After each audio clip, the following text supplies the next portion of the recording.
देश के 14वें राष्ट्रपति बने रामनाथ कोविंद। विपक्ष की राष्ट्रपति उम्मीदवार मीरा कुमार को भारी मतों से हराया। भाषण देते हुए जीत की खुशी में भावुक हुए कोविंद। रामनाथ कोविंद को 7,02,044 यानी 66% वोट मिला। मीरा कुमार को 3,67,314 यानी 34% वोट मिला। जीत के बाद रामनाथ कोविंद बोले, गरीबी के बीच से उठकर यहां तक पहुंचा।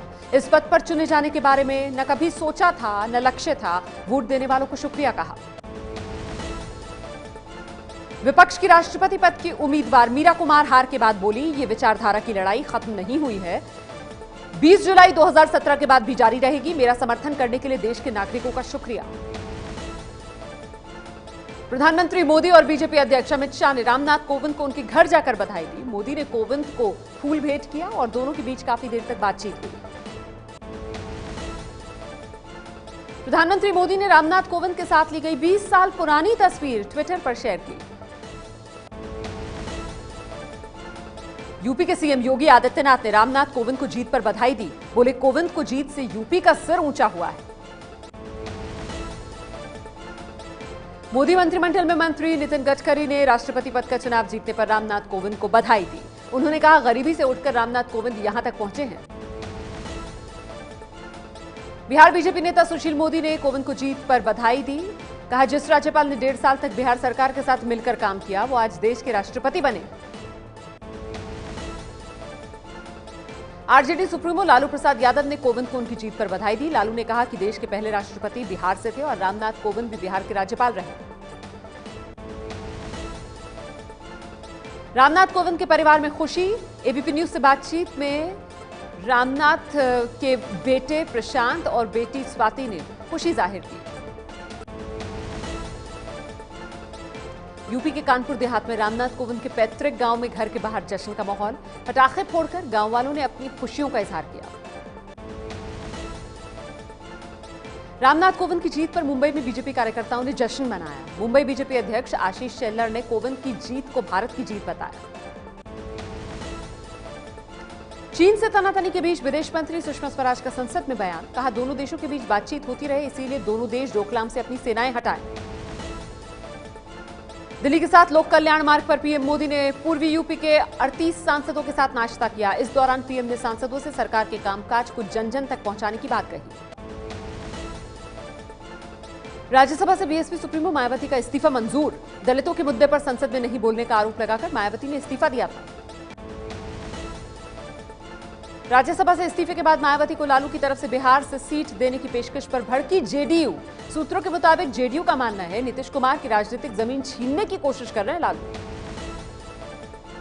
दिल्ली में भारतीय जनता युवा मोर्चा के सदस्यों ने राज्यसभा में विवादित टिप्पणी के विरोध में नरेश अग्रवाल के घर के बाहर प्रदर्शन किया। नेम प्लेट पर कालिक पोती। गोरक्षा के नाम पर हो रही हिंसा पर राज्यसभा में बहस के दौरान एसपी सांसद नरेश अग्रवाल ने कल भगवान राम के नाम से शराब को जोड़ा था। ओला टैक्सी से अगवा हुए मेट्रो अस्पताल के डॉक्टर केस में ओला की तरफ से सफाई आई। कंपनी ने कहा कि हम पुलिस को लगातार सहयोग कर रहे हैं। डॉक्टर के परिवार के साथ हमारी पूरी संवेदना। कल पुलिस ने डॉक्टर को मेरठ से छुड़ाया था और फिरौती मांगने वाले 4 लोग गिरफ्तार किए थे।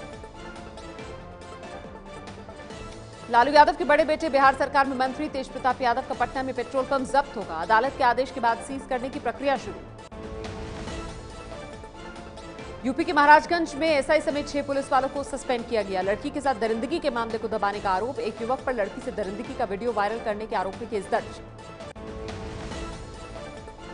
एयरटेल जियो विवाद चरम पर। एयरटेल का आरोप है, जियो प्रेडेटरी प्राइसिंग की नीति अपना रहा है। प्रेडेटरी प्राइसिंग के तहत एक कंपनी अपने सामान की कीमत काफी कम रखती है, जिससे प्रतिद्वंदी कंपनियों को खासा नुकसान उठाना पड़ता है।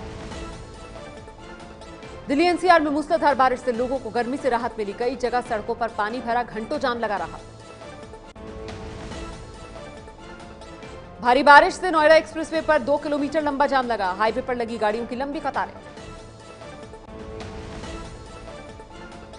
मानसून की बारिश ने खोली गाजियाबाद नगर निगम की पोल। डाबर चौक से वैशाली के बीचों बीच बहने वाले नाले से पानी ओवरफ्लो होकर सड़कों पर भरा। यूपी के कन्नौज में स्कूल वैन पानी भरे गड्ढे में गिरी। स्थानीय लोगों ने गाड़ी में सवार 16 छात्रों को सही सलामत बचाया। ड्राइवर की लापरवाही की वजह से हादसा। वैन का ड्राइवर फरार है। महाराष्ट्र के कोल्हापुर में भारी बारिश से पंचगंगा नदी उफान पर। नरसिंहवाड़ी में बारिश का पानी मंदिर में घुसा।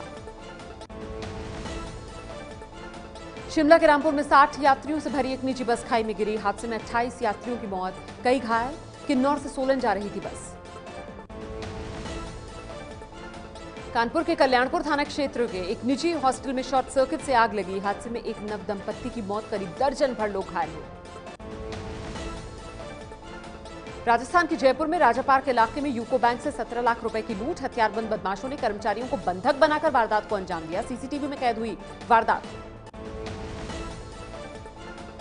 गुजरात के कच्छ जिले के मुंद्रा बंदरगाह पर दुबई से तस्करी कर लाए जा रहे 24 किलोग्राम सोने को सीआईएसएफ के अधिकारियों ने जब्त किया। दिल्ली के समयपुर बादली में एक नाबालिग लड़की के साथ रेप का मामला सामने आया। पीड़ित लड़की 5 महीने की गर्भवती, पड़ोस का ही एक शादीशुदा शख्स रेप के आरोप में गिरफ्तार। महाराष्ट्र के धुले में एक टी शॉप में कुख्यात अपराधी रफीकुद्दीन शेख उर्फ गुड्डा की हत्या का सीसीटीवी वीडियो सामने आया। इस वीडियो में 10 से 12 हमलावरों ने 70 सेकंड में तलवार से किए 70 वार। महिला क्रिकेट विश्व कप में भारत ऑस्ट्रेलिया के सेमीफाइनल में बारिश का साया। 50 की जगह 42 ओवर का मैच होगा। भारत की हरमनप्रीत कौर ने शानदार शतक लगाया है। जीतने वाली टीम का 23 जुलाई को होगा इंग्लैंड से मुकाबला। Team India 3 test 5 one day 1 T20 match खेलने श्रीलंका पहुंची। कल पहला अभ्यास मैच। 26 जुलाई से पहला टेस्ट मैच है। श्रीलंका सीरीज से पहले कप्तान विराट कोहली ने दिलाया जीत का भरोसा। कहा, मेरा काम मैदान पर अच्छा करना और टीम से अच्छा करवाना है। अभिनेता राजकुमार राव, आयुष्मान खुराना और अभिनेत्री कृति सनन की नई फिल्म बरेली की बर्फी का ट्रेलर रिलीज। 18 अगस्त को फिल्म रिलीज होगी। फिल्म अभिनेता शाहरुख खान को प्रवर्तन निदेशालय ने समन भेजा। 23 जुलाई को पेश होने को कहा है। फेमा के उल्लंघन का मामला है। Manikarnika the queen of Jhansi के सेट पर घायल हुई अभिनेत्री कंगना रनौत। तलवारबाजी के एक सीन में घायल होने के बाद कंगना के सिर पर लगे 15 टाके। गोलमाल और सिंघम जैसी हिट सीरीज के निर्देशक रोहित शेट्टी की एक्शन फिल्म में दिखाई देंगे अभिनेता रणवीर सिंह। दिवाली के बाद शुरू होगी फिल्म की शूटिंग। ये है एबीपी न्यूज, आपको रखे आगे।